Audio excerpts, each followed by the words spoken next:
Chapter 30, Hunters and Prey. What are you on the lookout for? Two very angry types of movement. Slow, lumbering, powerful movements, and jerky, erratic, excitable movements. Both coming for the kill. Virtues. My first real advice out of the stable was to find my virtue. Well, no, it was to find a weapon, armor, and friends. And as daunting a task as that seemed, I believed I had succeeded admirably. It was the advice that followed, to find that defining positive characteristic that would get me through the darkest horrors that the equestrian wasteland could throw at me without losing myself. That still eluded me. Instead, I substituted other goals, other quests. I was driven to make this blasted world a better place, a brighter place, for the ponies trapped within it. I felt all my efforts had just hit a wall. Red Eye was just too smart, too devious, and too well organised. I underestimated him at every turn, and he used it against me with skill approaching panache. Even his seemingly insane claim to approaching godhood was backed by a crafty and altogether horrifying plan. The sheer cruelty, the coldly calculated butchering of unicorns in an act that would surpass murder, struck a blow to my very soul. And yet, I could already envision his argument. What is the suffering, death of a few dozen, or possibly even 100 unicorns today, for generations of safety and peace for millions in the future? I tasted bile. The goddess was insane, and yet she was effectively untouchable, immensely powerful, and her army of minions, while considerably smaller in number than Red Eye's, were amongst the most formidable opponents in the entire wasteland.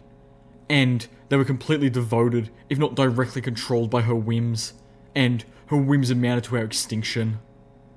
And she was such a potent telepath that even if I could come up with a plan, she would rip it from my mind before I could get close enough to her to implement it.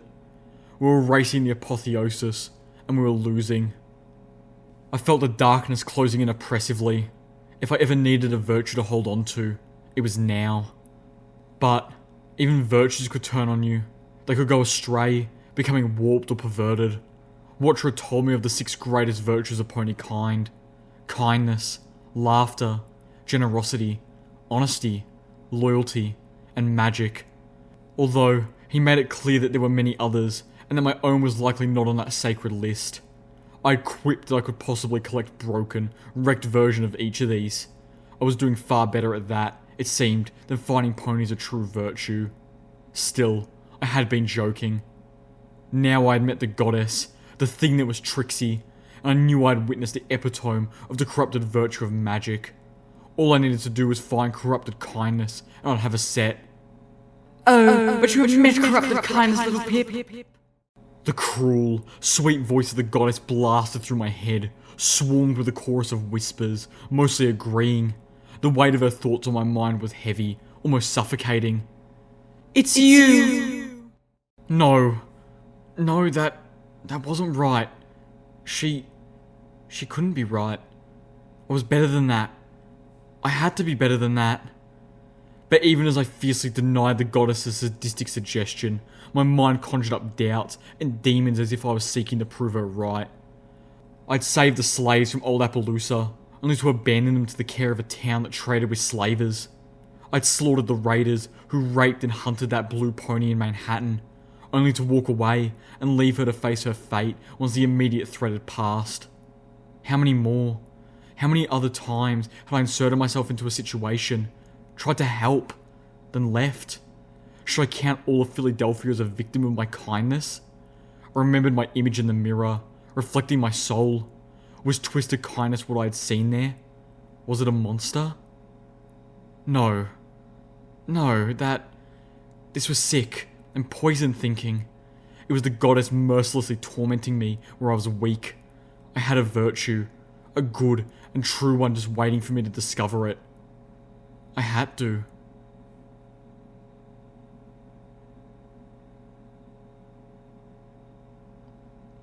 We stepped out of Mariponi's most intact structure and into the angry daylight, 4 of the goddess's alicorns guiding us back to where the Skybander had landed. My pip-buck began to click at me. The balefire bomb had been detonated underground here. The radiation bleeding off of the Splendid Valley sinkhole was nowhere close to the horror of the Philadelphia crater. At least, not above ground. A nearby wall held what appeared to be a map of the building above a pair of water fountains. My pit-buck's clicking sped up ominously as I brought it close to them, but I was more interested in scanning in the map for future reference. I suspected I might need it. All around us, alicorns watched silently from behind crumbled walls, or stood against broken pillars and collapsed rubble. Their silent presence was eerie and sinister. Thriving?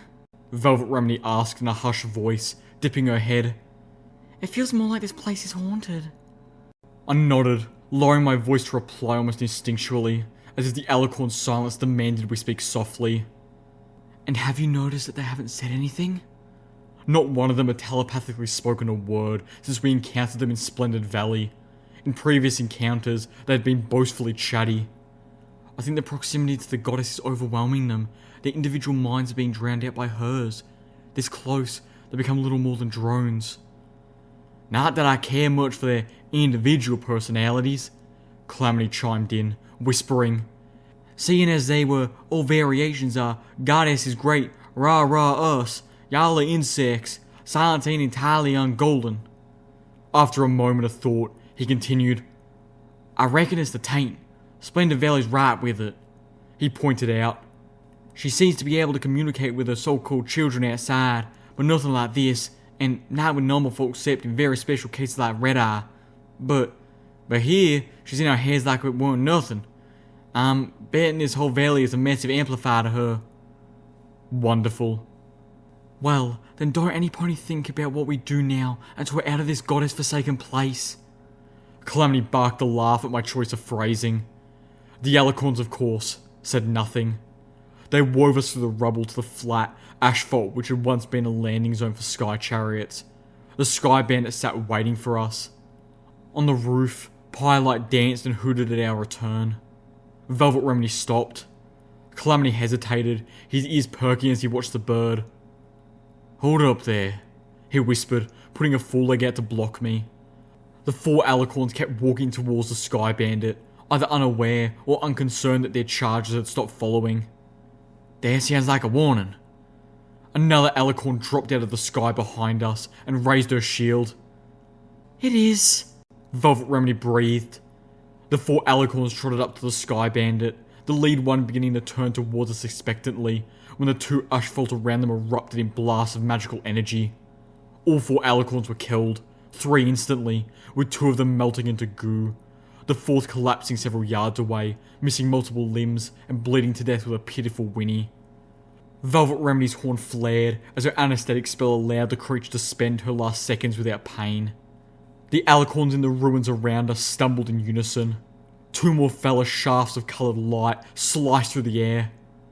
Velvet Remedy muttered something, closing her eyes as her horn flared, and 5 small, flickering orbs of energy shot from the tip. One of the orbs drifted swiftly over my head and floated there. One stayed above Velvet. The other sought out Calamity, Zenith, and Pyrelight and hovered over them like tiny guardians. New spell? Velvet Remedy nodded, saying, I'll explain later. As she looked for a way to run. The alicorns in the ruins were bringing up their shields. The air was filling with magical energy blasts. A pack of hellhounds was charging across the top of the rubble, moving with terrifying speed to engage the alicorns under the covering fire of more hellhounds in the valley. They'd mined the landing pad. My mind conjured up images of hellhounds digging up from beneath until less than half an inch of asphalt separated their holes from the world above. Then, wonder gluing the mines to that thin barrier and filling the holes in behind them. Back inside! I shouted. Regroup first. Get out of the line of fire. I turned, only to find we were blocked by the shielded alicorn standing behind us. Beyond her, the doorway back into Mariponi stood dark and empty. The concrete steps leading up to it tore apart explosively as a hellhound burst out of the ground behind us. Massive claws ripped through the alicorn's shield and tore huge chunks of meat out of her side as she turned to fight it. The alicorn almost got a spell off before the hellhound ripped his claws through her face, felling her. Insolent curs! A high-pitched whistle blasted through the air and through my head. the goddess projecting both mentally and magically through the ruins of Mariponi's air raid sirens. I pressed my hooves to my ears, but it didn't help. I was unable to think, unable to move under the assault. Calamity, Velvet Remedy, and Zenith all did the same, only the zebra seeming to get any respite from the effort. The hellhound immediately fell, clutching his ears, howling in pain. The others cringed in pain, then turned, fleeing blindly back into the valley. The one in front of us did not fare as well. 3 alicorns descended upon him, dropping their shields as they skewered the ambushing creature, driving glowing horns through his thick hide. One of the 3 was hit by a lancing beam of light blue energy and dissolved. A hellhound sniper who was either far enough away not to be deliberated by the goddess's sonic/telepathic attack, or who had protection from it. Clearly, not all these creatures were poor shots. An orange beam of light hit Calamity, striking him in the wing. For a brief moment, his whole body glowed orange, becoming a Calamity-shaped lamp. The little orb over his head popped, and the glow receded back to his wing before evaporating, leaving a hole in his wing that I could put my hoof through. Velvet Remedy's spell had saved him from being turned to ash. My Pegasus friend had collapsed in shock, his scream drowned out by the goddess's attack. The siren stopped. The attack continued, but now the flurry of poorly aimed beams of magical energy were replaced with a small number of expertly aimed ones. The attacks flashed uselessly against the Alicorn shields. In the wake of the sonic attack, the Hellhounds didn't charge the base again.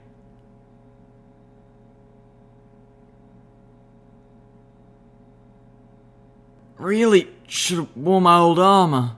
Calamity grunted as Velvet Remedy knelt over him, her horn glowing as she tried not to cry. Hey, at least I ain't bleeding now, right? The magical energy had warped the flesh of his wing around the wound and incinerated the feathers. Hush now. She ordered. Quiet now. Save your strength and let your medical pony do her work. From her pained expression, I could tell it was bad. Another bolt of energy struck the rubble we had taken refuge behind. The Alicorns had flown out to strike down the snipers, but every time they got close, the Hellhounds disappeared into the ground. All they were managing to do is get drawn further from the base and increasingly separated. The goddess had begun recalling several, either suspecting or experiencing a trap. Did you see how all of the creatures reacted when the first 4 were killed? Zenith asked as she hunted through a pouch of bottles and ingredients. If the tricksy monster experiences each Alicorn's death, perhaps the death of many at once is painful or disorientating for her. I nodded, filing that away for examination when we were safely outside the goddess's range. I looked to Velvet and asked, "Will he be okay? And will he ever be able to fly again?" Velvet took longer to answer than I would have preferred. I can repair the structural damage to his wing with my mending spell, but I can't heal the wound. He'll need at least 1 extra strength restoration potion to begin to heal properly. More if he wants to fly again anytime this week. And right now, we don't even possess a healing potion. She looked to me sadly. If you remember, I used up all our medical supplies patching you lot up inside Stable 2. I felt a pang of guilt. Quite a spell you got there. Calamity praised, resolutely ignoring his doctor's orders. You saved my life. Only the slightest smile touched Velvet Remedy's frowning expression. Yes, I had hoped to barter for more medical supplies from Dr. Helpinghoof, but with 10 Ponytails surrounded by Red Eye's forces, he wasn't willing to part with anything more than a few healing bandages. So, I spent part of my time there learning a couple new spells. A disintegration ward seemed prudent. Zenith pulled out a vial and offered it to Velvet. She took it and wrapped it in a telekinetic sheath, keeping it floating nearby. She scolded as she added, Unfortunately, this wing needs more than my spells and some bandages to heal. I'm going to cut the warped flesh away before I can start rebuilding and mending the bones of your wing. Velvet Remedy insisted remorsefully, addressing Calamity. This is magical damage. If I don't remove all the affected flesh, your wing will never heal properly. You're going to bleed a lot when I do so, but Zenith has given me something that should reduce the blood loss. She frowned. This would be excruciating, so I'm going to have to use my anesthetic spell. You're not going to be able to move for the better part of an hour. A beam of pink light struck above the doorway into Maripony. A cinder block's worth of the wall glowed and dissolved. Zenith turned to me. You made the wagon fly before. Can you fly us all from here? I shook my head. I've been asking myself the same thing. I can, but floating myself is incredibly draining. I don't think I'd be able to get us very far. And even if I could, I can't move us very fast. And all those Hellhound snipers would need is one good shot to blow us up. Then, we are trapped here until we find medical supplies for the winged one. Dang, girl, have you just not learned our names yet? I'm Calamity. My apologies, Calamity. I am not used to thinking in names or to being... The ex-slave Zebra was clearly having difficulty putting her feelings into words. On the level of familiarity where names are appropriate for me to utter. I could have sworn I'd heard her refer to at least one of us by name before, but now that I thought about it, I couldn't place an instance. The closest I could come was her questioning how Calamity got his name. Only the largest figures in her life had been given names. Red-Eye and Stern, who ruled those who had enslaved her, or figures of legend like Doom Bunny and Nightmare Moon. She had kept her silence for how many years? I knew how impossible it had seemed to form friendships with my peers in Stable 2, having been the awkward blank flank with the alcoholic mother. Being a zebra in the Philadelphia slave pits would have been even worse. I wondered if she ever bothered to learn the names of most of her tormentors. Is this the way she'd come to identify ponies in her mind? Do you believe there may be medical supplies inside here? Zenith asked, looking towards Maripony. I checked my Pip-Buck's auto-mapping feature, as well as the scan of the wall map. To my chagrin, Maripony's medical clinic was in the section that had collapsed into the crater. Anything that had been in there would be crushed, scattered, and probably tainted. There were bathrooms that might have medical boxes, but would they be stocked with the sort of supplies Calamity needed? I felt it was doubtful, and I wasn't eager to try. The horror of what lurked in there, and what she had done, curdled my blood. I knew the goddess needed us, but what if she changed her mind? I didn't want us to suffer the same fate as Twilight Sparkle. There's a hospital a few miles from here, Calamity announced, surprising us all. Part of the gem mining town that served this place. When they shut down the mines, the town was abandoned, but they opened parts of it back up to house the ponies who worked at Maripony and their families. I didn't ask how he knew any of this. Calamity had been surviving in the Equestrian wasteland for years before we had met. Who knew what rumours and scraps of information he had learned? I was content to just be thankful for this change in our luck. Another shot struck the wall I was hiding behind, causing it to glow and melt. I scooted my tail to another bit of cover. We weren't going anywhere until I stopped taking so many pop shots in our direction. And there should probably be plenty of rooftops to hide out on while I heal, Calamity assured us. Ain't perfect, but probably the safest place from the Hellhounds. If we can get there.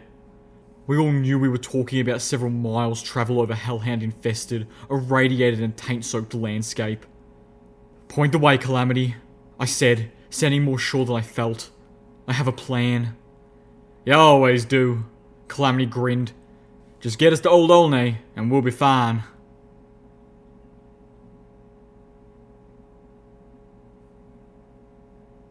The hellhound seemed to lose interest after about an hour. It made me wonder if there was a larger purpose behind the attack, or if it had just been for sport. I stood on the railing ringing Maripony's short water tower, my binoculars floating in front of my face. From here, I could just make out the shapes of Old Olney in the distance, resting peacefully.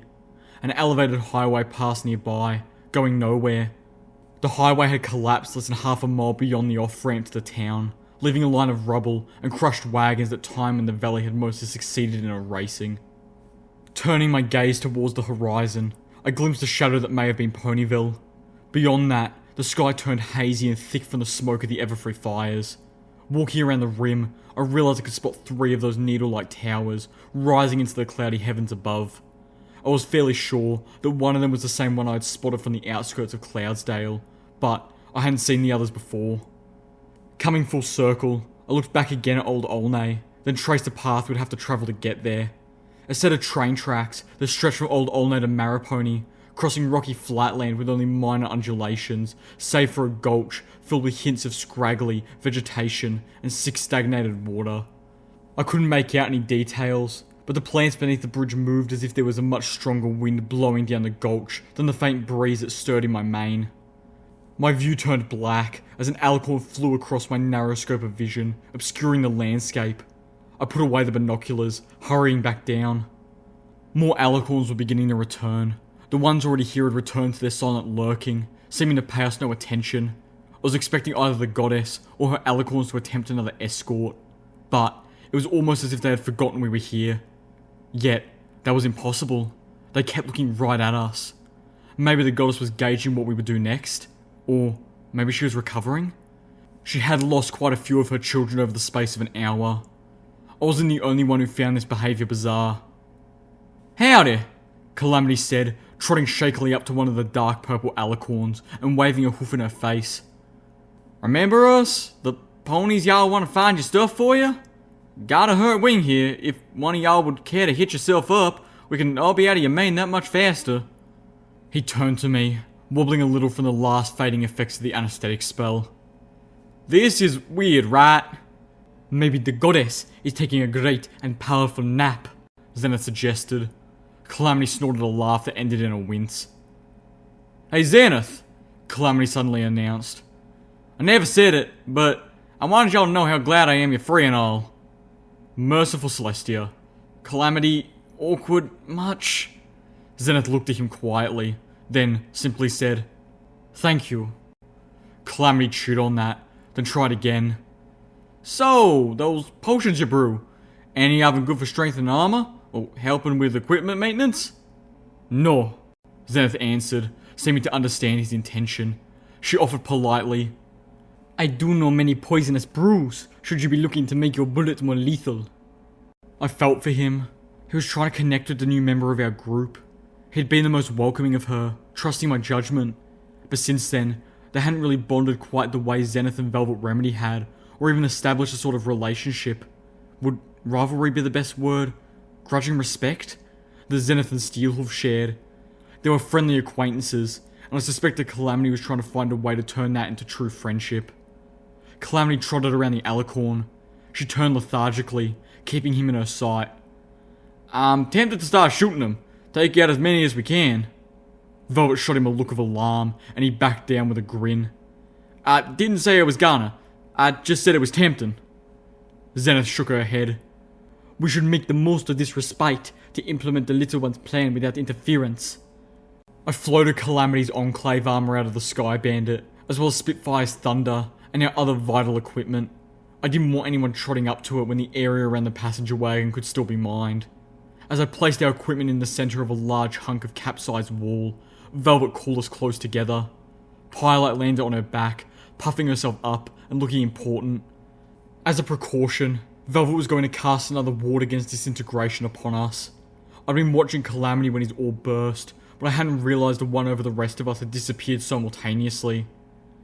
"I can cast this spell over multiple friends," Velvet explained as she recast her spell. "but it collapses after any of you are hit, so please be dears and try not to get shot. She turned towards me. Especially you. I really hate this idea. You're too vulnerable. Why is it that you are always the one in the most danger, little Pip?" But she knew the answer. We'd been over this before. All of my friends gathered on the slab of concrete as I wrapped them and it in a field of levitation. Velvet turned to help Calamity into the Enclave armor, being extremely careful with his partially mended wing. She was wearing the zebra armor again, insisting we minimize the risk as much as possible. "Particularly since little Pip seems interested in taking more than her fair share." I floated the chunk of Mariponi's wall upward, not stopping until it was at least 4 stories above me. I was counting on the concrete to shield from the Hellhound's magical energy weapons. I understood Velvet Remedy's concern, but this time, it couldn't be helped. My telekinetic magic had grown powerful enough that I could float this large section of wall and all of them on it easily, but adding myself to the mix would create such a strain that I'd be lucky to make it halfway through without suffering burnout. I agreed to lighten myself enough to prevent my hoof steps from triggering mines or announcing my presence to any hellhounds who might be lurking just beneath the surface, but that was all. In the end, Velvet Remedy had to accept it. It had to be me. I started forward, moving around the ruins of Maripony. The slab of wall with my friends on it floated along high above me. While I would not say as much, I was grateful to be able to take the risk in their place. Was this something corrupted kindness would do? As soon as I had that thought, I pushed it out of my mind. I couldn't afford self-doubts right now. As I reached the cracked edge of the Maripony base, I hesitated. My pip-buck was click-clicking, warning me of the radiation. But there was no sound, no special display on my EFS, designed to warn me of taint. Old Olney suddenly felt a very, very long way away.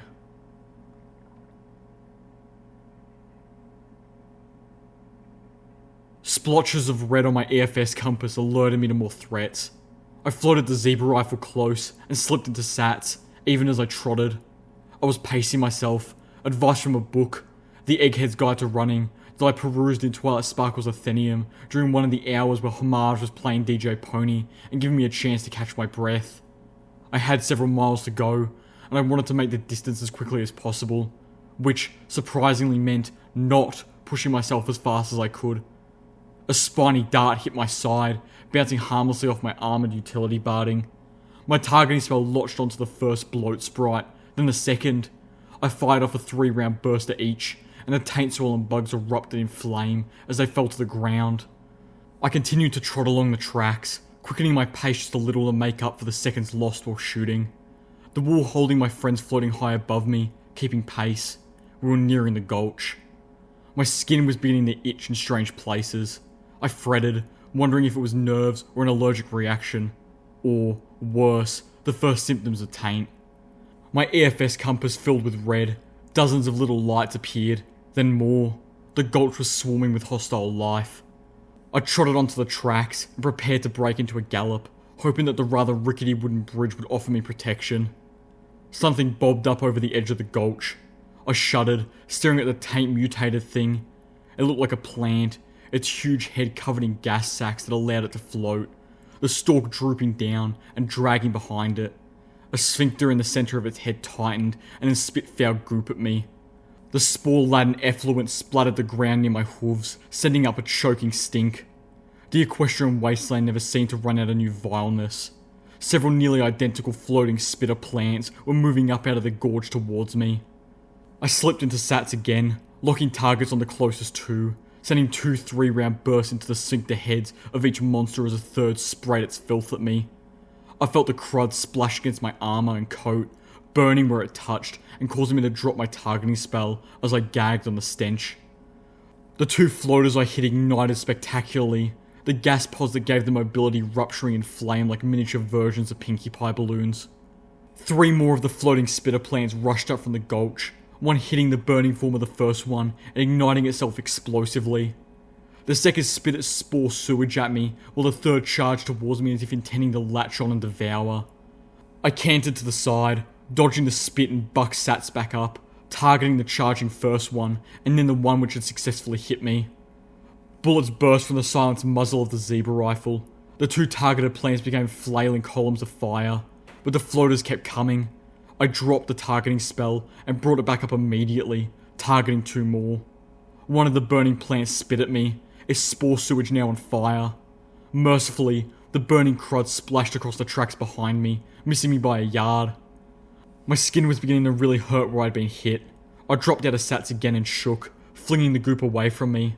Then, lifted the rifle up and brought up the targeting spell, firing again at the advancing, half-burning herd of plants. One of the burning floater plants tumbled back into the gulch. I could hear more gas blathers catching fire and bursting as a rapid chain reaction quickly set several hundred yards of the gulch ablaze.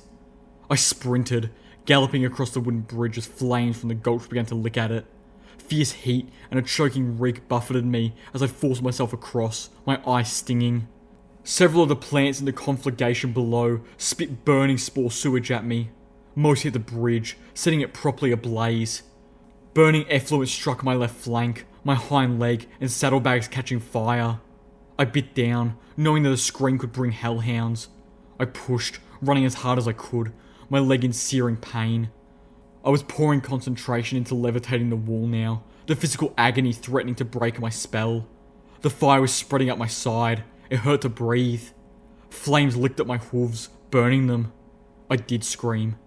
I was almost across the burning bridge, the gulch below a writhing river of fire, when that hellhound tore out of the ground, alerted by my scream. But he was far enough ahead of me that Calamity could target him from the platform above. 4 bursts of magical energy knifed down from above, melting the hellhound into coloured sludge. I began to lower the wall, choking on the smoke and the stench of my own burning coat, knowing I wouldn't be able to hold it much longer. It was 3 yards above the ground when the pain overwhelmed me, and I dropped it. I made it to the end of the bridge in a stumbling gallop and collapsed, rolling on the ground, squirming as I put out the fire on my left side, screaming.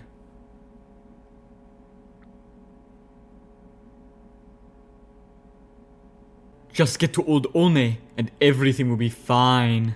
Zenith chimed, her exotic voice taking a mocking tone as she peered at the town below through my binoculars. We had made it to the top of the overpass, and we were looking down at Old Olney from above.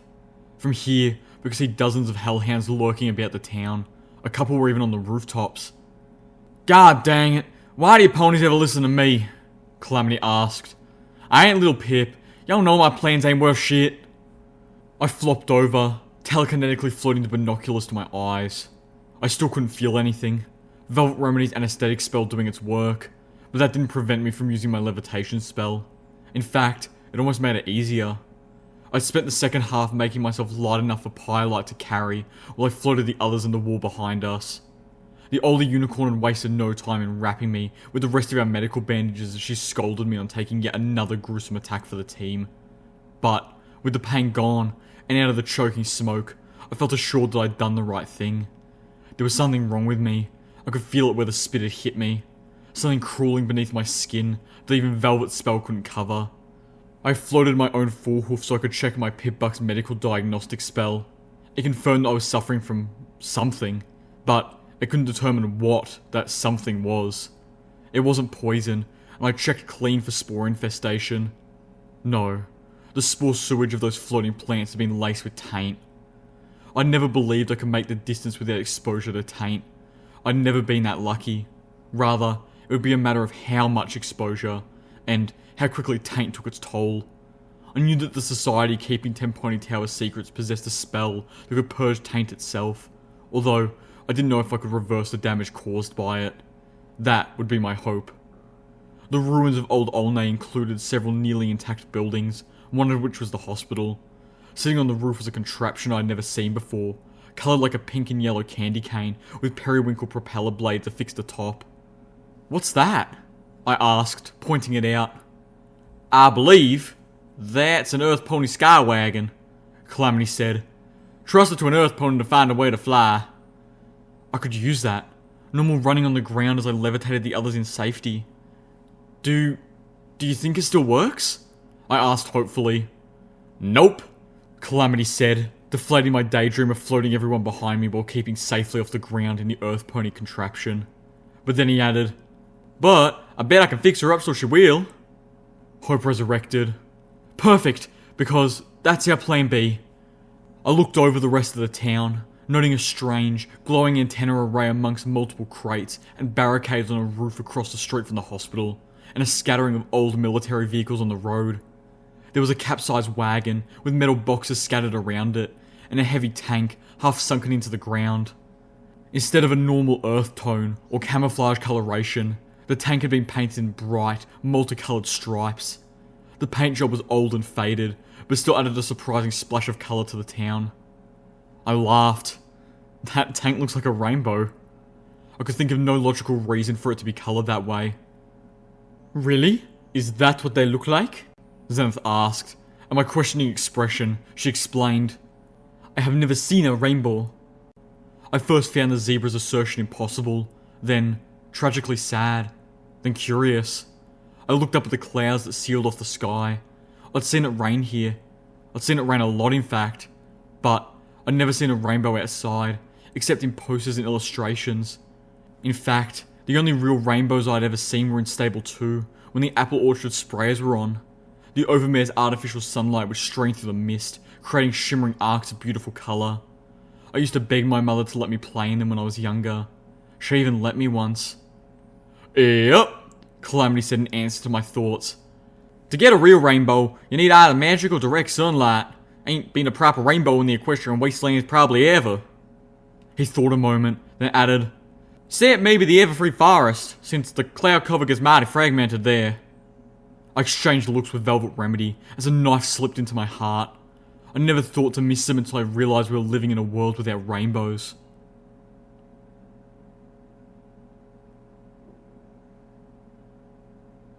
I'm gonna shoot him, Calamity announced, before picking up Spitfire's thunder in his teeth and aiming it over the concrete railing over the overpass, taking aim of one of the hellhounds in the town below. "No!" hissed Zenith, pushing Spitfire's thunder down with a hoof. "If you shoot them, then you will let them know we are here." Wait, Velvet Remedy started to suggest, but my focus was on Calamity and Zenith, and their focus was on each other. Calamity started to say something through the gun bit, and then put the weapon down to properly argue. "Yep, I figure I can pick a couple off before they realize where the shots are coming from. Then, more as they come out of those buildings to investigate. Let them come running towards us. We got plenty of space between here and there to snipe them off." I was already pulling out my own sniper rifle, levitating my anesthetized body into optimal sniping position. Little Pip, wait! Velvet said, but her next words were cut off by my zebra companion. "Are you fools?" Xena trotted in place. "This is not how you behave in enemy territory. Our enemy outnumbers us, and these are not stupid raiders, but clever opponents. You do not engage them wantonly." Calamity cocked his head. "And what would you have us do? Hide and seek?" "Yes," Zenith nodded firmly. "Be alert, move fast, keep downwind into the shadows, avoid them whenever possible, kill only those we cannot avoid, and do so swiftly and silently." Calamity looked to me. "I say we take out what we can while we can from a distance. Less of them means less to worry about fighting up close." Zenith sighed, stepping between Calamity and me, facing him. "Listen to me. I have watched you. You are a hunter. You know how to hunt, but do you know how to be prey?" Calamity took a step back, lifting the bug-eyed visor of his Enclave armor to stare directly back at her. "I ain't got no interest in being prey." "Well, I spent most of my life as prey, and I know how to survive when you are outnumbered and chased," Zenith informed him. "Perhaps you should listen." Calamity again looked past her to me. "Lil Pip, your call."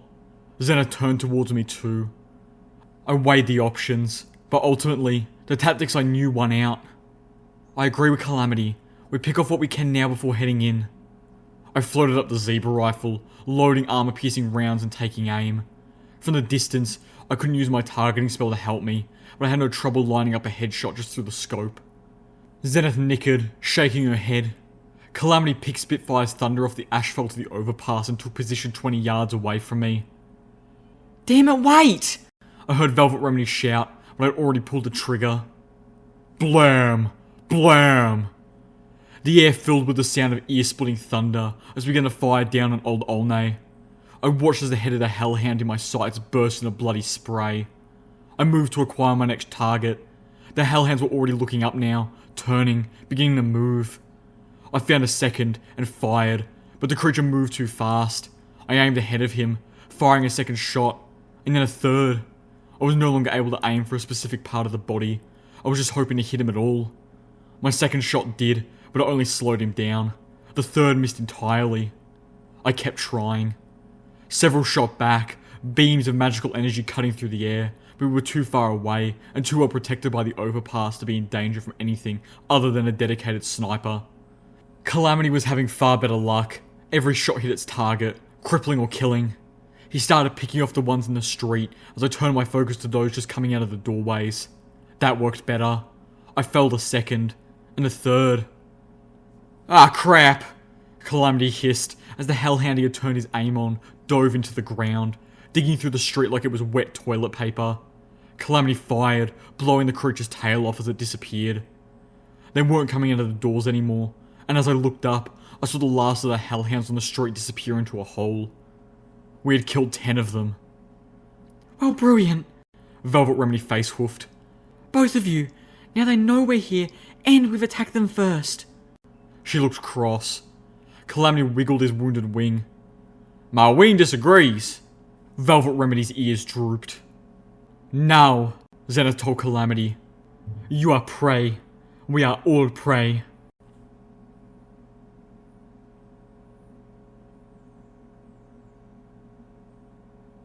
They came for us on the overpass while I was still paralysed by the anaesthetic spell.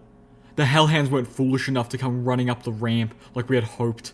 Instead, they dug their powerful claws into the pier beneath us and began to climb. The first one clawed its way over the railing, almost on top of us.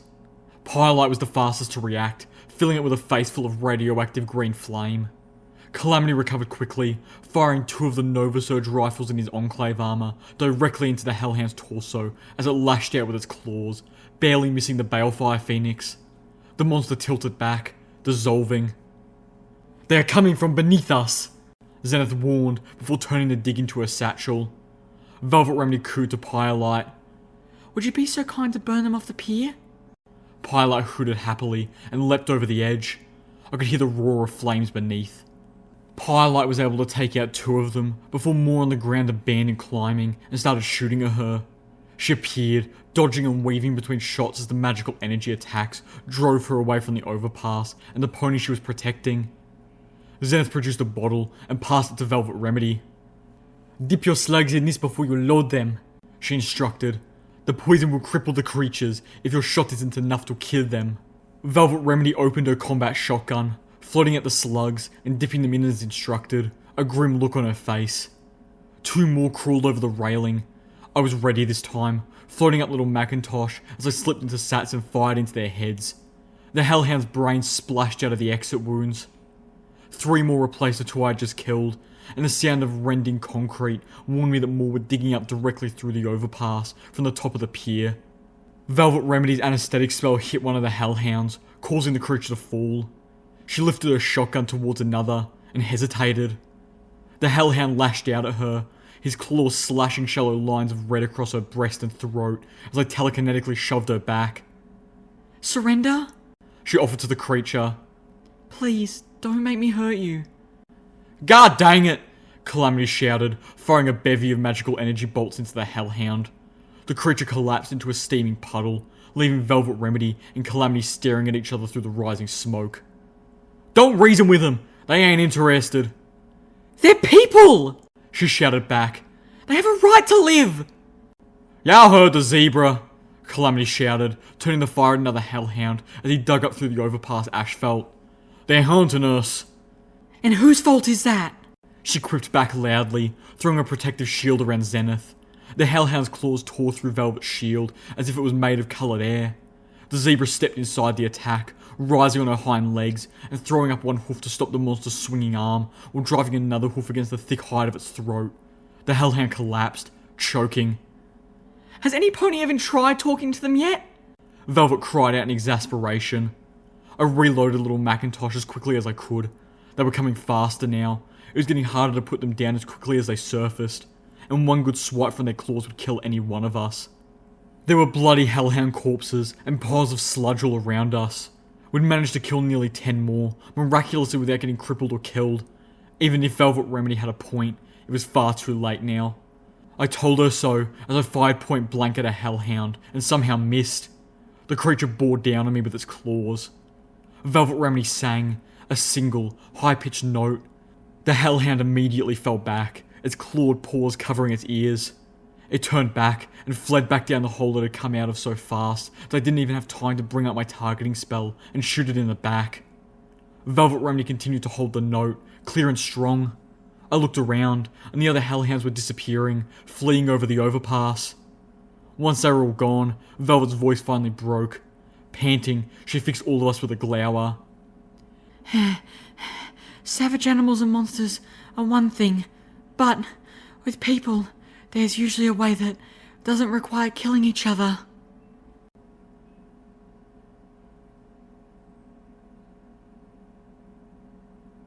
We moved cautiously into Old Olney. The sun was beginning to set, and I wanted to get into the hospital and out again before the coming darkness put us at an even greater disadvantage.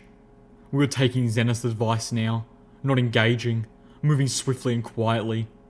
Of the group of us, only Velvet Remedy was unskilled at stealth, so I was floating her along with us. The faint glow from my horn and shining around her worried me. It was like I was painting her as a target. But, from our experiences, I'd seen the Hellhounds hunted by sound more than sight, possibly by scent as well, so I felt more important to keep her hooves off the ground.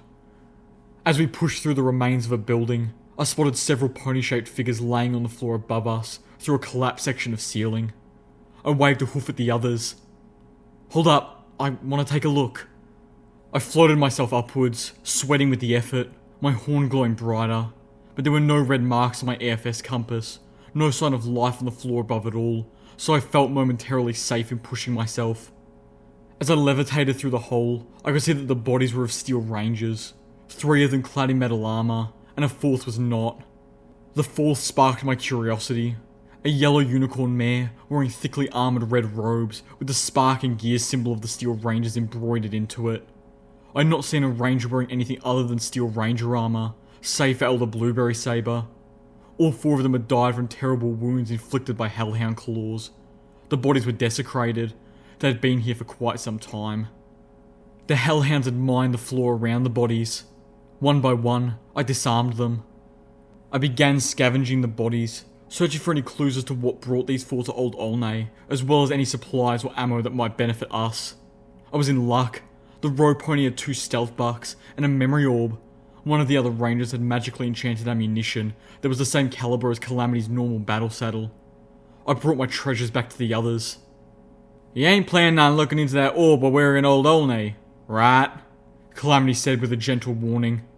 "Y'all remember our little talk, don't you?" I nodded solemnly. I pinky pie swear. "You what now?" "Never mind, I'll tell you later, and yes, I promise." As we moved to the edge of the street, my EFS warned me that there were at least 4 hellhounds around the corner. I halted everyone. We might be able to take them. We had surprise, but it would only take one good swipe for them to behead one of us, and the fight would draw others. No, we would continue to follow Zenith's advice. I monitored everyone back the other way. "I hate this," Calamity muttered in a whisper. "I want to hunt the hunters, not play these scurrying games. I ain't a rabbit." Zenith gave a weary smile. "Humility does not come easy to you, does it?" Calamity turned to her. "What's that supposed to mean? You saying I'm a show-off?" She wouldn't be entirely wrong, would she? Velvet Remedy purred, with just the right tone to soothe and embarrass the Pegasus.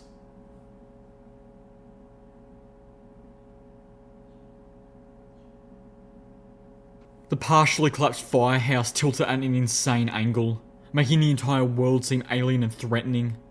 Calamity, Velvet Remedy and I scrambled across the maze of broken floors and leaning columns.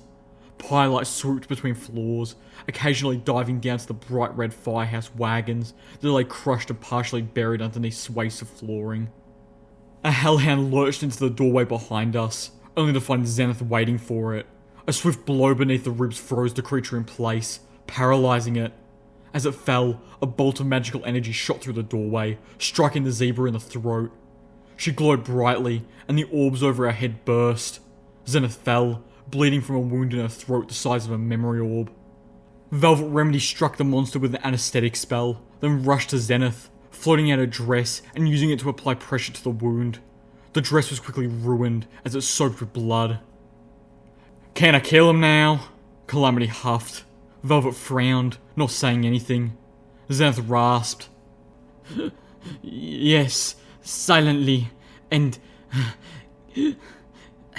cut them open.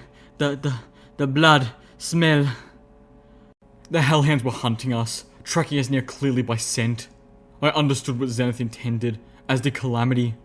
Velvet Remedy turned away, unwilling or unable to watch as we slew the 2 hellhounds. We made it quick, merciful. It was the least we could do, considering that we were about to defile their bodies. "This ends any chance of diplomacy," Velvet moaned. I hesitated, floating a jagged piece of sheet metal out of the debris and positioned it over the hellhound's body. I had to disembowel him, spread his stink, cover our path with the stench of his death. It was vile. Slowly, I lowered the jagged metal, slashing at the hellhound's armoured hide, slowly soaring into him. It was incredibly hard, and the reek was unbearable. I took what little comfort I could in knowing that at least he died quickly and without pain. Corrupted kindness. The little pony in my head whispered in the voice of the goddess. Please no. By the time I was done, I felt sick to my stomach. I'd killed plenty, but this made me feel like a raider. My mind conjured up the image of myself, bleeding, wearing raider armor. The image from the magical mirror.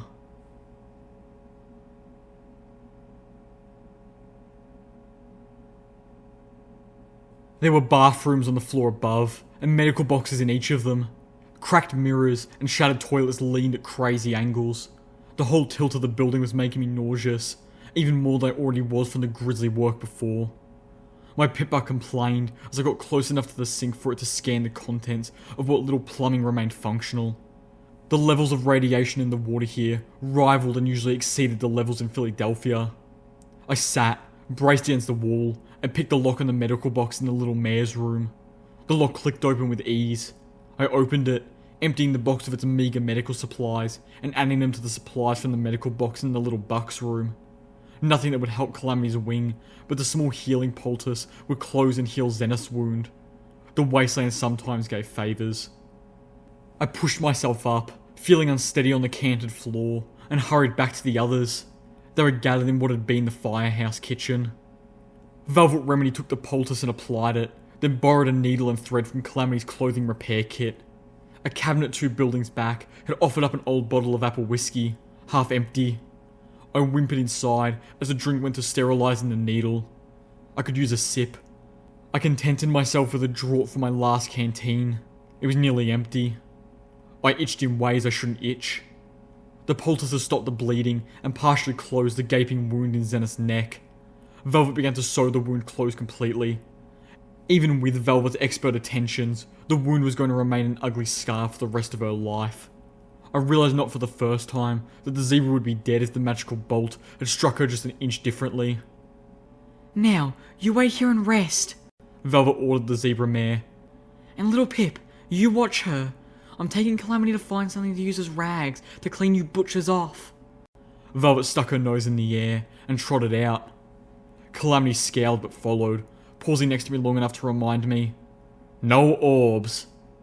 I watched him walk out after her. Rags?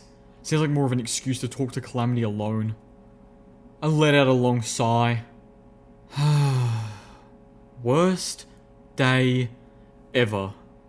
It wasn't, but ever since we entered Splendid Valley, the day had been working very hard at becoming so, reaching a lunar-tier rating of badness.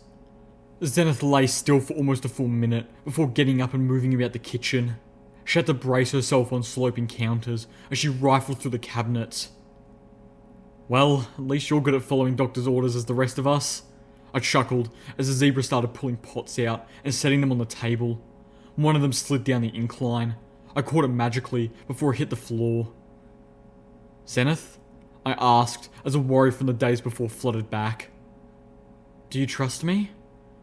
Without turning from her task, she replied by asking, Trust you about what? It was a dodge, but still a fair question. Do you still trust me as a pony? No, she said simply. Should I? I was taken back by the cool, honest answer. Why not? You are impulsive and very difficult controlling your urges, she said as she opened the refrigerator door and pulled out a hunk of something covered in grotesquely mutated mold. She set it on the table and I caught it as it tried to slide away, recoiling from the sight of it. You are a very quick thinker and equally swift to act, Zenith continued, crouching down to check the lower drawers. This makes you adaptable, perhaps more than any pony or zebra I have ever known. It allows you to improvise where others would be paralyzed, but it also leads to rash actions from hasty decisions and gets you into trouble as often as it gets you out of it. She finally pulled a knife from one of the drawers. She set it on the counter. I caught it too as she turned to look at me. Although those are just my observations, and I have not known you very long. She looked me over. Why do you ask? I wasn't sure what to feel.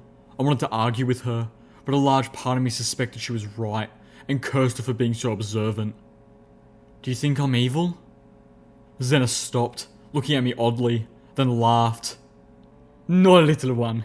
You are one of the most caring souls I have ever met, pony or otherwise. Again, the little pony in my head whispered corrupted kindness in the voices of the goddess. Do you think I'm cursed then? At her odd expression, I clarified. I have been touched by homage. The zebra turned back to scouring the kitchen, pulling pans out of a lower drawer to get a spark battery powered hot plate. Of that I am quite aware. I felt myself flush nervously. What do you mean by that? There are lovers who are quiet, and those who are not, Zenith stated. You are not one of the quiet ones. Oh no. Dear sweet Celestia. You are what my tribe call a Winia. I felt myself blushing hotly. I wanted to throw myself in the Splendid Valley sinkhole out of sheer embarrassment. You mean... all those, each... I squeaked. Yes, Zenith confirmed. each. It took me several minutes and an old sack that the zebra had given me before I stopped hyperventilating. Can you breathe now? Zenith asked gently. I nodded. I think so. The medical pony is right, Zenith said with a soft smile. You are cute when you are that colour. I felt faint, my breathing threatening to quicken again. I took a moment and composed myself as best as I could. So, am I cursed because I love Homage? She paused, then turned away. I waited for her to answer. The answer I received was not what I'd expected. The zebras may have been wrong about Nightmare Moon, she admitted. You ponies may have been right. The wielders of the elements of harmony may have broken whatever hold the stars had over Nightmare Moon. Luna may have been different. She turned to me. But that does not mean that the touch of the stars was still not upon her. That it did not influence her in more subtle ways. She looked at me. I am open to your beliefs, but I ask that you be open to mine. Perhaps there is truth in both. I frowned. I didn't want there to be any truth in her beliefs, but I had seen things that suggested otherwise. Things that suggested maybe there was something dark and terrible up there in the vast emptiness that stretched behind the moon. But Homage isn't evil. She's not twisted. She's no Nightmare Moon, I insisted. In fact, she saved our lives. She saved yours. Zenith nodded with a sad smile. And would you not say it was quite an amazing shot? Absolutely. It was a what? The weapons from the stars want to kill, Zenith said. It yearns to kill. Okay, now that was just creepy. I will accept that Homage is a good, kind pony, and that she is not cursed, because you ask me to, Zenith conceded. Even though I do not trust your judgment, I believe you speak truthfully in this, and I suspect you are better experienced at matters of the heart than I am. I smiled, feeling a touch relieved. Thank you, Zenith. The zebra shook her head. But I ask in return that you keep an open mind to the things I believe, and a watchful eye for the warning signs. The stars take the greatest delight in giving us the means to destroy ourselves and each other. Do you truly think that your relationship had not changed now that she has taken a life for you? I felt a chill. I'd not considered that before. Or, if I had, I'd seen the consequences as being entirely beneficial. She'd saved my life. How would that not bring us closer? But had I not, that very night, wept in front of her for having killed a Steel Ranger? Regardless of whether Zenith's superstitious fears were justified, she had led me to re-examine what had happened in a less self-centered way. I looked up into the zebra's eyes. Thank you.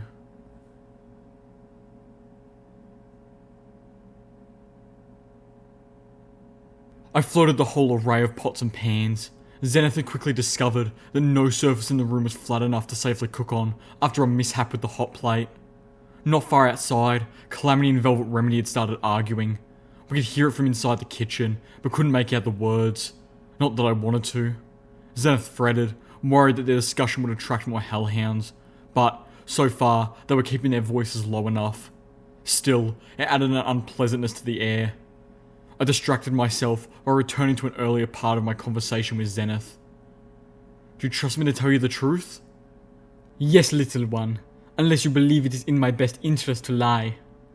Crap. I hated to think she might be right about that.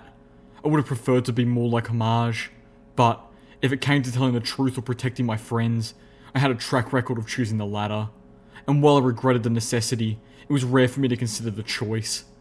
Did this mean that I was playing steel hoofs to Homage's Applejack? Well, would you trust me with your life? I asked as Zenith took the knife and started scraping chunks of mold into one of the pots.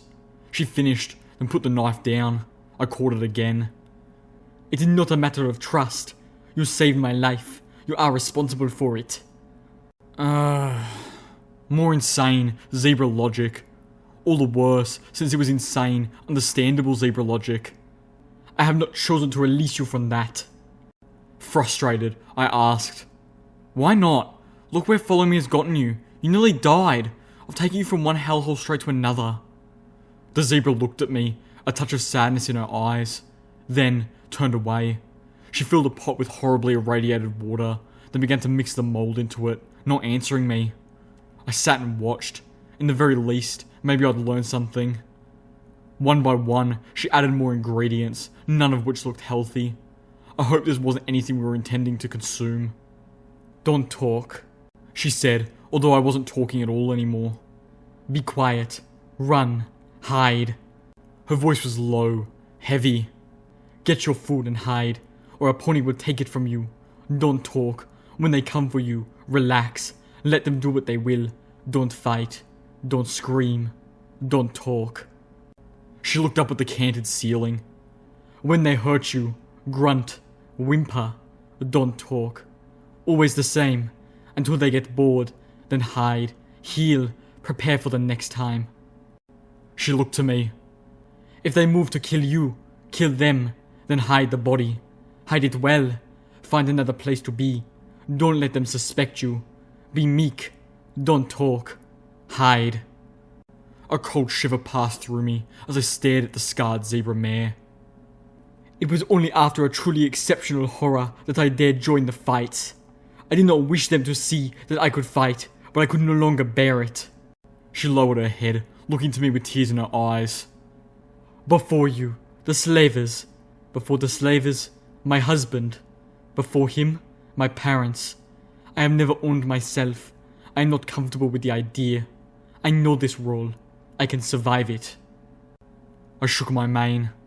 "I may be responsible for you, as you say, but I'm not a slaver. I don't own you." "And for that, you are better than all the others," Zenith admitted.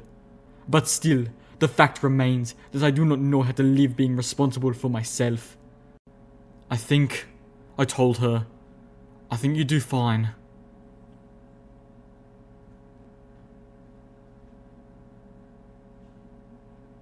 The hallway tilted at such a nauseating angle that I was walking as much on the wall as the floor. I followed close to Calamity, keeping an eye on my eyes forward sparkle for hellhounds.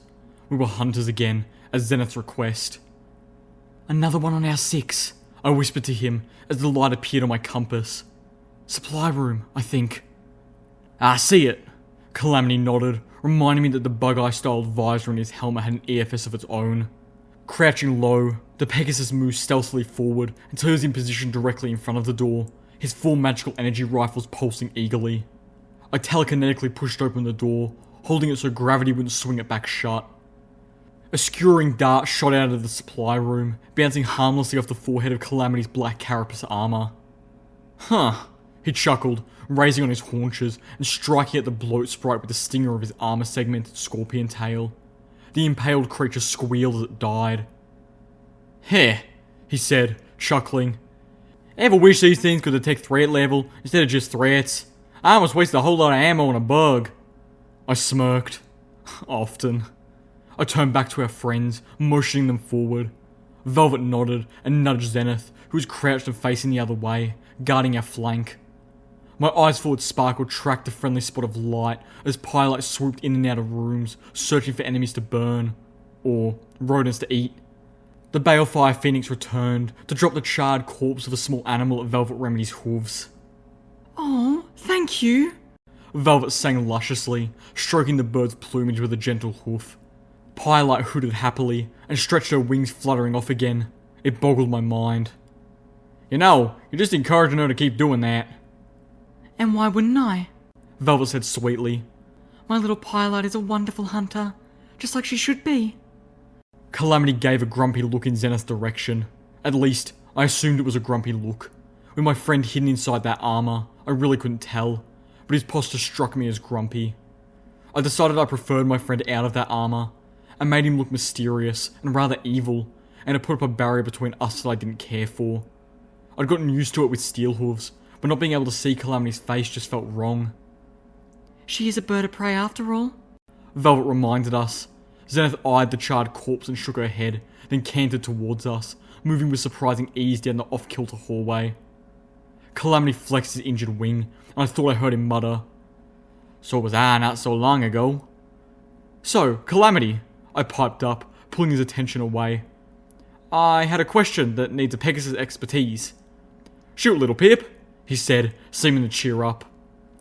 "If I wanted to clear away a large area of clouds, say the area of a Manhattan, say, just a total random example, the area above a megaspell chamber, which requires sunlight to function, how could I do so without having the Enclave all over me?" Calamity nickered. "Oh no, what you planning now, little Pip?" "Just theoretical." "Yep, sure it is," he said, clearly not buying a word of it. Zenith moved up to the body of the bloat sprite. "Perfect," she intoned, opening her satchel. Leaning down, she tore off its wings and spat them into the satchel. "Now, I must find the room to complete the brew." Zenith moved ahead, taking the lead again. "Do I even want to know?" Calamity said. "From what I've seen go into it, I prefer not to."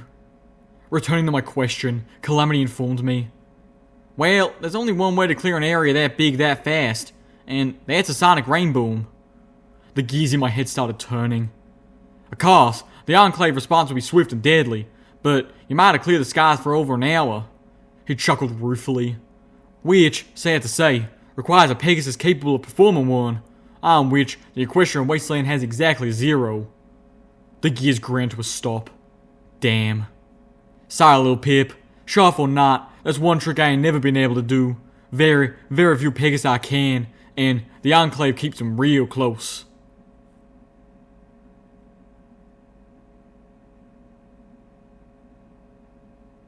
When the firehouse had started to topple, the building came to rest against the Maraponi Mining Administration building. A canted firehouse window hung open, about 5 feet from the opening of a shuttered window on the opposite building. "Just a hop, a skip, and a jump," I told Calamity with a smile. I remembered wearing Enclave armor from riding Rainbow Dash's memory. It might look fearsomely heavy, but it was amazingly light. There was no reason Calamity couldn't do this easily. Calamity braced against the sloping floor. "Easy to say for y'all who ain't never had to do something like this without your wings." He looked at me. "If I fall, y'all are ready to catch me, right?" "Just float him across," Zenith suggested from the opposite window where she and Velvet Remedy were waiting. "Yeah," Calamity agreed. "I like that plan better." I rolled my eyes, then whispered to him, "But which do you think will impress Velvet more?" Calamity straightened up, shook his fears off, galloped, and leapt. He made it with 5 feet to spare. Show off. My turn. I looked down the sloping floor and across the gap to the opposite windowsill. It wasn't even with this window, maybe 2 feet higher. I swallowed. In Calamity's defense, the tilted floor was throwing me too. I galloped forward, lightening myself at the last moment after I had all the momentum I needed. I sailed across, smacking into Calamity's armored tail. "See?" he joked. "I told you. Nothing to it." I snickered and shook my head. The room was an office space filled with desks and terminals, none of which had survived well. I checked my EFS and found red lights moving around us, probably on floors below. I motioned to the others to be quiet, and once again, I levitated Velvet Remedy as we moved. As we passed the last of the desks, I noticed an orange and yellow book laying in an open waste bin. I floated it out, looking the book over. "The Big Book of Boom," announced the cover, adding beneath, "The Dynamite Guide to Handling Explosives." Below that was a picture of the author, red, 3 hooves, runner, with a carton balloon saying, "You better handle her right the first time, 'cause she won't explode twice." The book was crammed full of notes and papers. I tucked it away to look over it later. Underneath it was an audio recording. I downloaded it into my pipbuck and slipped my earbloom into my ear. Surely Calamity wouldn't mind this. Listening to the recording wouldn't remove me from my surroundings. "Mining Officer Torchwood, to all concerned personnel. First order of business. We will be having a surprise inspection in 2 days. Every pony needs to be well rested and at the top of their game. Maripony Operations Overmare, Sunny Days, has authorised a half day tomorrow so that every pony can get plenty of rest and have their uniforms cleaned and starched. Any pony who uses the time to go to Ponyville and get drunk will not be allowed back into the Maripony facility or any operations building within Old Olney, and will be docked 1 week's worth of pay. Baskets, make sure you have proper headgear this time, or you will find yourself no longer employed by Maripony Mining Co. Second order of business, Maripony Mining Co. has increased demand for productivity. This means you can expect an increase in work hours of 20% with corresponding 15% increase in your paychecks. Officers whose teams exceed the new quotas will receive a bonus. I cannot say what the bonus is, but I can let you know that the bonus will include ice cream. Likewise, we'll be opening up several previously restricted tunnels to mining operations. The Maripony Mining Co. assures you that these tunnels meet and exceed our minimum safety standards. Third order of business, there have been increased reports of trespass by relocated diamond dogs. Now, I don't know if this is a territorial pack-minded thing, or if they're just stupid, but if you find a diamond dog on Maripony property, you are instructed to ask the dog to leave. If the diamond dog refuses, use of sonic deterrents are permitted. Ask your team officers for the newest line in D4, diamond dog deterrent device whistles. Now, with convenient neck-wrapping loops. Fourth order of business, thanks to Brickbane, we have had to reset our days without serious injury board back to 0. Thankfully, Brickbane will recover the use of most of her limbs. Remember, D4 neck-wrapping loops should be kept short so that your whistle cannot dangle into mining machinery. Keep up the good work, every pony. I turned off the ear bloom. We had reached the stairwell. My EFS had lit up with more hostiles. 2 hellhounds lurked visibly at the bottom of the stairs down. They were wearing makeshift armour, and one of them carried a magical energy minigun. There were more around the corner. One of them started sniffing. I motioned the others back and looked to Zenith. In theory, the potion she had brewed was altering our scent, making us smell like mould and bloat sprites.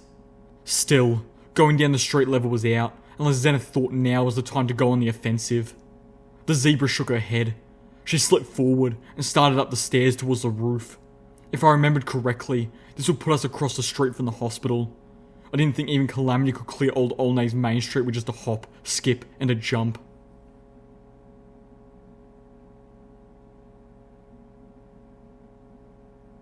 What am I looking at? It was not the first time those words had come out of my mouth. A late evening wind moaned through Old Olney, pulling at our manes and tails.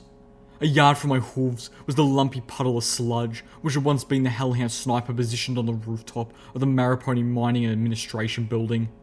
Calamity had fired on him the moment we burst out onto the roof, liquefying the creature before it could attack or howl. A strange antennae sat in the centre of the sagging rooftop, humming softly, surrounded by magical gemstones that radiated a soft blue light. Around the antennae were several tables, one of which was still intact and held a glowing terminal that faced away from us. The others had been clawed to shreds. Strange silvery boxes sat nearby, all but one of them seemingly shredded. Hellhound claw marks sliced into the barricades that ring the roof. There are several dead ponies up here, all of them Pegasi, all wearing the same black carapace armour. Enclave scouting party? I asked Calamity. Our Pegasus walked amongst the corpses. They were old, just dried and rotting flesh hanging onto bone. No, he said, looking up. This was a science team. Calamity trotted round to the other side of the terminal. I have no idea what they'd be doing in Old Olney, or down here at all for a matter of fact. His voice was grim, but I aim to find out. I recalled what Homage had told me about the night she found the weapon from the stars. Joke Blue had suspected it was part of a grand Pegasus Enclave experiment. Perhaps she had not been so wrong after all. Maybe I should try hacking in? I blurted out, wanting to see what secrets the terminal had. Calamity's armoured head looked up, and he lifted the armour's visor. He chuckled. Be my guest, he said, stepping away and welcoming me to the terminal with a swing of his scorpion-like tail. But I don't think I'll be able to hack this one. Come on, Calamity. I laughed good-naturedly. I haven't met a single terminal that I can't hack. I puffed myself up, taking that as a challenge. Y'all ain't never met an Enclave terminal, Calamity said knowingly. I stuck out my tongue as I trotted over. Come on, technology's all the same. This is me, remember? The little mare with the pit buck on her flank? Come on, let me see it.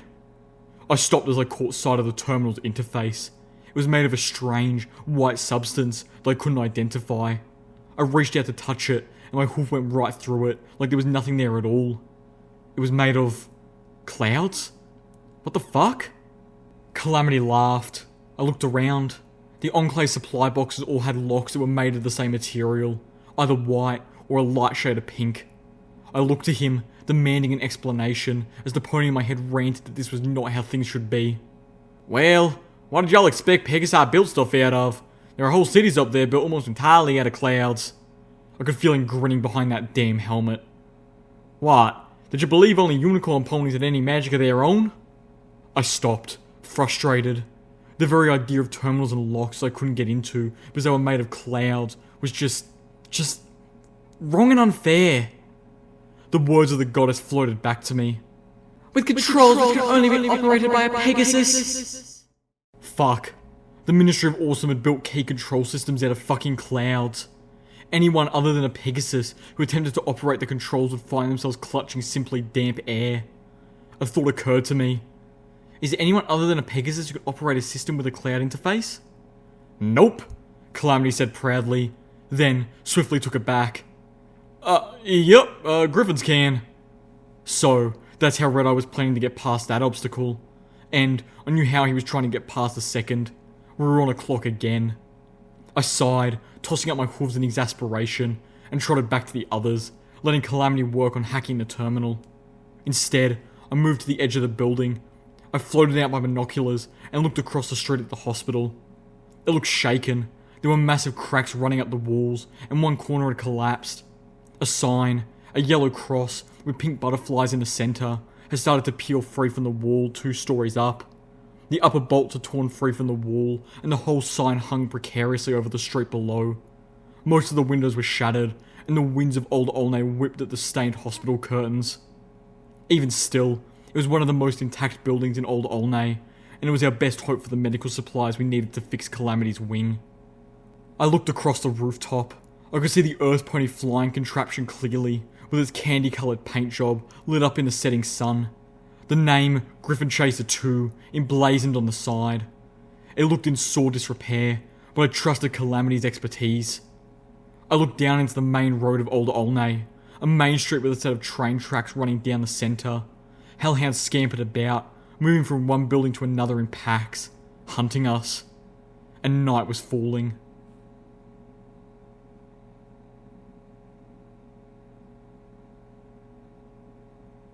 I was staring at the spikes that adorned the top of the wrought iron gate. They were ugly things, painful looking. I nodded my horn towards one of them, and the metal glowed with beautiful blue magic, reshaping itself instantly into a happily prancing mare. I sent up a prayer of thanks to Celestia and Luna. I was in a unicorn mare. It felt good and right. Even better, I was in sunlight, perhaps the brightest, cleanest sunlight yet. The air was dusty but clean, reminding me yet again of how odd the air in the real world was. I turned my eyes to the next one and wove the magical spell over it. This one was becoming a prancing unicorn stallion. I was struck by how much it resembled Prince Blueblood, almost a perfect likeness.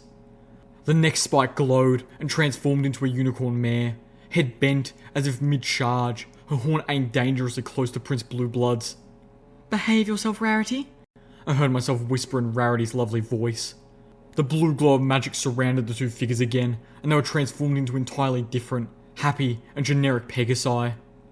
I felt a strange thrill as I realised who I was, followed by a flash of guilt. That old spell, huh?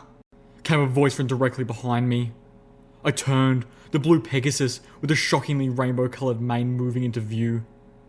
It's not polite to sneak up on ponies, Rainbow Dash. I wasn't sneaking, the Pegasus said defensively. I was just flying. It's not my fault flying is quiet. Rainbow Dash was wearing the purple and black uniform I'd seen her in before. So, what have they got you all the way out in this dustbin for? Rarity looked around and was treated to the sight of Old Olney, intact and well maintained and bustling with ponies. I was able to see the shops and homes I'd only known as ruins. And yet, as glorious as this look into the past was, I was clearly not seeing Old Olney in its heyday. Most of the shops were boarded up. There was a sense of disuse hanging over much of the town, and the bulk of the ponies were clearly either military or associated with the Ministry of Arcane Sciences. Apparently, Rarity said ruefully. they're having trouble with the Diamond Dogs again. Fluttershy tried to talk to them, but it didn't work, so some pony thought they might pay more attention if I were to talk to them. Gee, Rainbow Dash snickered. I wonder why. Why indeed? Did Fluttershy try to tell them that this wasn't their home anymore? Rainbow Dash asked, hovering in the air in front of me. Or, that it's dangerous? Of course she did, Rarity said. Fluttershy even tried to compromise. Oh, brother. Rainbow Dash face hoofed. But that was when they discovered that Twilight's magical... My host searched for the best word. byproduct, shall we say, have started eating through the barrels. Suddenly lost a pony trying to move them when several tore open, like they were made of nothing but the covering paint. I watched us look Rainbow Dash up and down. Darling, I still can't believe you're wearing that. Hey, we're Luna's elite aerial force. What else are we going to call ourselves? How about anything other than the Shadow Bolts, darling? Rarity suggested primally. Way I see it, why not play into the Zebra's crazy Nightmare Moon phobia? The original Shadow Bolts were all just Nightmare Moon, right? Rainbow Dash grinned conspiratorially. Why not use that to our advantage? Every zebra who sees us coming and flees the battlefield is one less zebra we'll have to kill. Or who might kill one of us. Still, darling, I can never get used to seeing you look like that. Actually, Rainbow Dash put a hoof behind her head, brushing her mane. I had an idea about that. Do you think your old dressmaking skills are up to working with armor? The Pegasus ribbed. Oh, Rainbow Dash, darling, you wound me. Oh! Came a shout from somewhere on my host's left. A moment later, a dusty pony in military uniform galloped to a stop and offered a salute to Rainbow Dash. Rarity stepped back. At ease, Dash looked at the pony's uniform. Tank Commander? Torchwood, ma'am. Big fan. Followed your career since the Wonderbolts. Rainbow Dash's face brightened. Oh, really? Did you see me at last year's gallops? My host shook her head. I see you're going to be busy for a while, Dash. I'll catch you later, darling. She said graciously, even though it was the Pegasus who would sort her out. Do you think you'll be free by dinner, darling? Rainbow Dash turned back. Oh yeah, no problem. I want to throw some ideas past you. I could feel Rarity smiling. Also, Rainbow Dash added, swooping close and whispering. I heard a rumour that you're working on a new spell with the Ministry of Peace. Something about keeping a pony alive and awake indefinitely. Suspended animation, yes. Although, that's a very poor description of it, darling. Rarity replied, nodding. And I'm working on it for them, not with them. Part of a private line of research that has finally borne some fruit, but it still needs some fine-tuning. Dash grinned. Great, cause that sounds just like what I've been looking for. Rarity raised an eyebrow. Dare I ask? Oh, part of the Single Pegasus project. I could feel Rarity frown. You mean that thing that has you putting those dreadful eyesores all over our lovely Equestria, darling? She snorted. They'll look better once they're done. I promise. Apple Bloom says they'll be elegant. You like elegant, right? Indeed I do, darling. But I'll wait until I've seen them. Rainbow Dash's muzzle broke into a big grin. Just wait until you see the main hub. Actually, you can glimpse its construction if you stand on the roof of the hospital. Just face towards the water tower and look about 100 miles up and out. Rainbow Dash paused. You might need binoculars. Or a telescope. Rarity retorted. Heh, yeah. Anyway, it's not named yet. They wouldn't let me name it what I wanted to, even though it's my damn project and my ministry, so... You wanted to name it Rainbow Dash's Mega Cool Center of Awesomeness, didn't you, darling? Rainbow Dash asked, ribbing back. No! Rainbow Dash hovered indignantly, then admitted. Not exactly. Rarity laughed a charming and happy laugh. Go tend to your fan, Dash. I'll meet with you later, darling. Rainbow Dash grinned, waved, and swooped back to Tank Commander Torchwood. In seconds, they were deep into gushing over the aerial acrobatics of Rainbow Dash, a Pegasus who could apparently do sonic rain booms in her sleep. Rarity turned and trotted away, humming a joyful tune.